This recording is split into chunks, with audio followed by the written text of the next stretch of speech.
네, 반갑습니다, 여러분. 이제 구약 넘어 신약, 그리고 이제 신약의 마지막 책인 요한계시록을 가지고 오늘 함께 하나님 말씀을 좀 이렇게 나눠보도록 하겠습니다. 이 요한계시록 할 때 우리는 이제 좀 긴장되는 부분도 있고 읽다가 조금 어려울 수도 있고 또 여러 가지 많은 또 오해 또 오용, 잘못 사용하는 부분, 요한계시록의 말씀들을 우리는 그래서 익숙히 보고 듣고 그런 부분에 많이 노출되어 있어요. 그래서 보면 이 요한계시록 이 종말의 예언책이다. 그래서 어떤 비서와 같이 이 마지막 때에 이러이러한 일들이 이렇게 담겨져 있는 어떤 종말, 묵시 예언적인 책이다 라는 부분에 있어서 그쪽으로만 치우친, 또 거기에 좀 많이 우리가 들었던 사탄의 숫자 666이라는 부분, 또 그 666이 베리칩이다, 또 바코드다 라고 해석하고 또 그렇게 이야기하는 부분들을 우리가 좀 들었기 때문에 잘못된 거를 알지만 또 이 부분에 대한 어느 정도의 정확한 이해가 필요할 것 같아서 요한계시록을 이제 처음 하면서 그 오해와 오용에 대한 부분을 우리가 잠시 살펴보았으면 좋겠습니다. 이 방금 얘기한 666 그리고 바코드 베리칩 등등 이 부분이 요한계시록의 어느 구절에서 나타나는가를 보면 요한계시록 13장 15절로 18절을 보면 우리가 좀 중요한 부분이기에 한번 좀 같이 보면 이렇게 나옵니다. 그가 권세를 받아 그 짐승의 우상에게 생기를 주어 그 짐승의 우상으로 말하게 하고 또 짐승의 우상에게 경배하지 아니하는 자는 몇이든지 다 죽이게 하더라. 그가 모든 자, 곧 작은 자나 큰 자나 부자나 가난한 자나 자유인이나 종들에게 그 오른손에나 이마에 표를 받게 하고 누구든지 이 표를 가진 자 외에는 매매를 못하게 하니 이 표는 곧 짐승의 이름이나 그 이름의 수라. 지혜가 여기 있으니 총명한 자는 그 짐승의 수를 세어보아라. 그것은 사람의 수니 그의 수는 666이니라 라고 기록된 이 요한계시록 13장 15절에서 18절의 말씀에서 보면 이제 이마에 표를 받게 한다.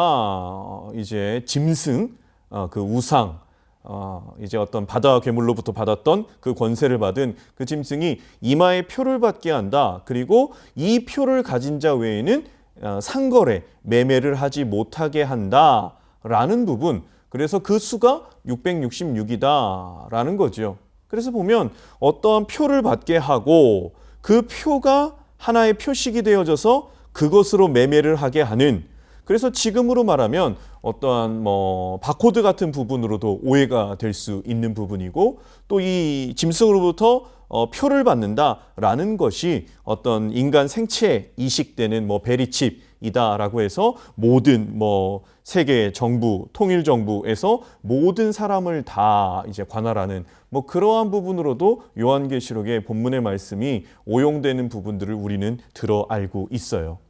그래서 요 666이라는 부분이 어느 정도의 여러 해석이 좀 있겠지만 우리가 일반적인 해석 속에서 이 정도까지만 하면 크게 어려움이 없겠다라고 하는 부분이 요 부분으로 좀 말씀드릴 수 있겠습니다. 이 게마트리아라는 단어가 있어요. 이게 뭐냐면 히브리어 숫자, 히브리어 알파벳, 그래서 알렙, 베트, 김멜, 달렛, 바브 등등 이렇게 쭉 히브리어 알파벳에 숫자가 매겨져 있다는 건 예전에도 한번 말씀드렸죠.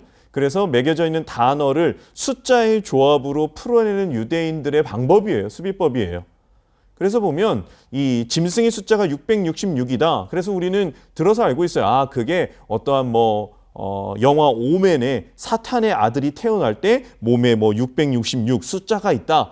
그러한 개념이 아니라 이 666은 짐승의 수, 사람의 수다라는 부분으로서 이 요한계시록이 묵시문학이다 보니 그 안에서 통용되는 언어들을 그들만의 서로, 그러니까 유대인들끼리만 알아볼 수 있는 용어로 좀 만들어 놓은 그러한 방법, 그게 이제 게마트리아라는 부분인데 우리가 알고 있는 이 AD 50년 그리고 60년대 초반까지 로마를 통치했던 로마의 제5대 황제 네로 황제가 있습니다. 이 네로 황제, 다시 말해서 네로 황제, 네로 카이사르, 지어 카이사르가 이제 황제라는 의미고, 그래서 이 네로 황제라는 말을 네로 카이사르 이 부분을 히브리어로 바꿨을 때 요렇게 666이 되는 부분으로서 이 네로 카이사르, 네로 황제라는 부분에 이 히브리어 알파벳 숫자들이 대입됐을 때 666이다라는 부분으로서 이 짐승의 수를 세어보니 666이다라는 부분은 결국 상징적인 부분으로서 네로 황제를 의미하는 거다라고 이야기할 수 있겠지요. 이러한 영역에서 이제 요한계시록 이제 기록의 시기, 기록의 장소, 기록의 형식을 보면 요한계시록의 이제 기록의 시기는 AD 95에서 96년경입니다. 그때 다스렸던 로마의 황제가 도미티아누스 황제예요. 그런데 아까 짐승의 수가 666이다. 그런 네로를 말한다. 네로 카이사르를 말한다. 라고 했었는데 이 사도 요한이 말하는 이 네로 카이사르라는 666이라는 부분, 그러나 요한계시록이 쓰여졌던 시기는 도미티아누스 황제. 그래서 여러분들도 들어봤을 겁니다. 이 도미티아누스 황제가 이 기독교인들, 그리스도인들을 상당히 박해했는데 그 박해의 정도가 어느 정도 수준까지였냐? 네로 황제의 버금갈 만큼 기독교인들을 박해했다. 그래서 이 도미티아누스를 그 당시의 유대인들은 네로가 환생했다라고 말할 정도로 네로만큼의 극악한 기독교의 박해를 행했던 왕입니다. 그래서 이 666, 이 짐승의 수를 얘기할 때 네로 황제를 말함과 동시에 그의 환생이다라고 말하는 도미티아누스 황제까지도 의미하는 바라고 우리는 해석할 수 있겠어요. 그리고 기록의 장소는 이 반모섬입니다. 파트모스 섬. 이 반모섬에서 요한이 그 인생 말년에 기록을 했고, 기록의 형식은 편지입니다. 편지글로 썼어요.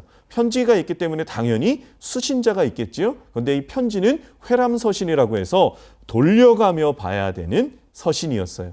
그러면 편지의 형식으로 썼을 때 그 수신자가 누구냐? 이 수신자는 소아시아 7교회입니다. 그래서 이 에베소 교회를 시작으로 해서 서머나 교회, 두아디라 교회, 사대 교회, 빌라델비아 교회, 라오디게아 교회까지 이렇게 해서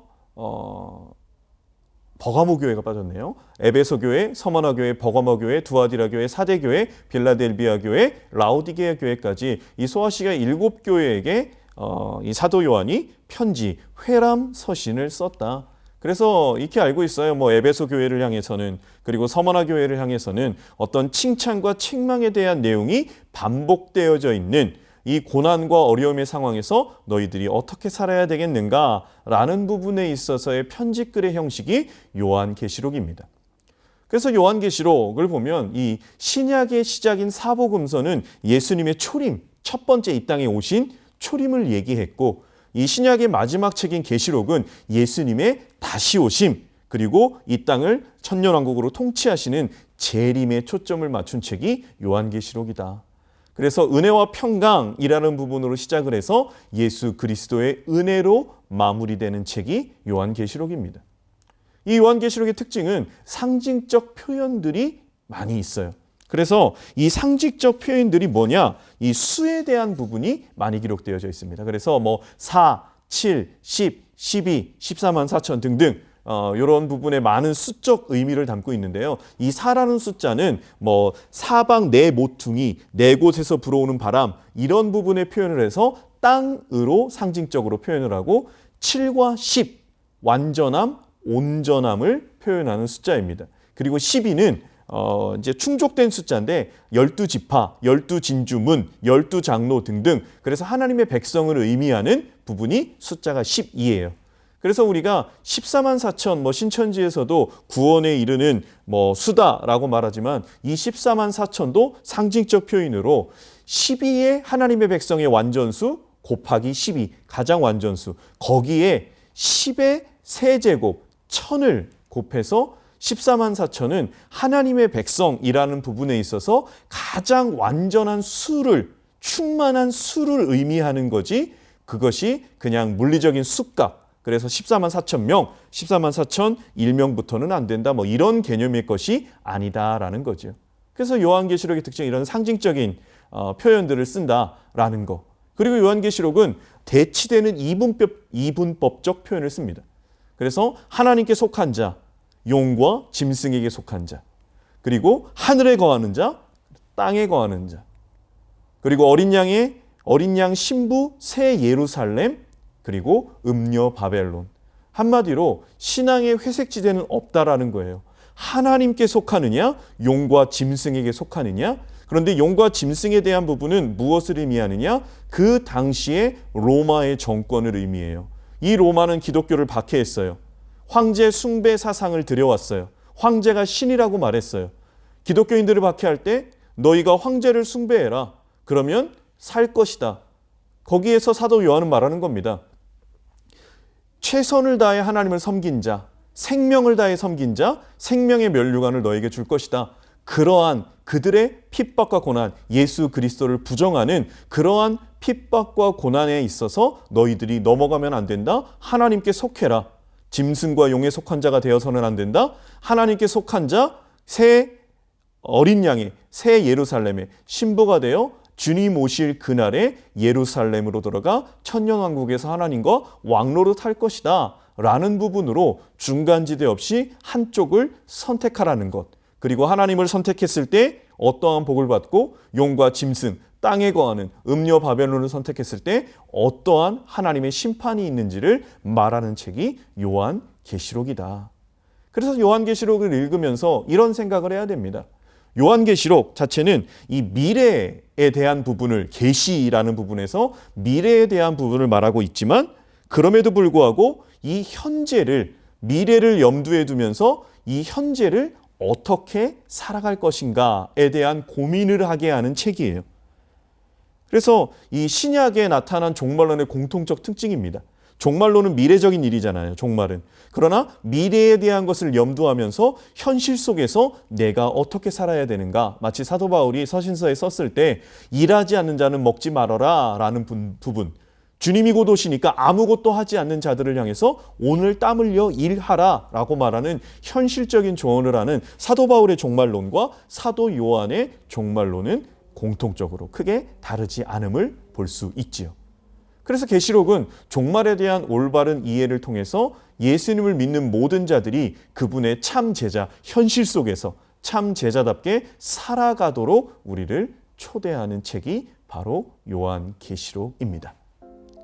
신약의 마지막 책 요한계시록, 여러분들 끝까지 잘 읽고 이 책에서 말씀하시는 하나님의 뜻 귀하게 발견하기를 예수 그리스도의 이름으로 축복합니다.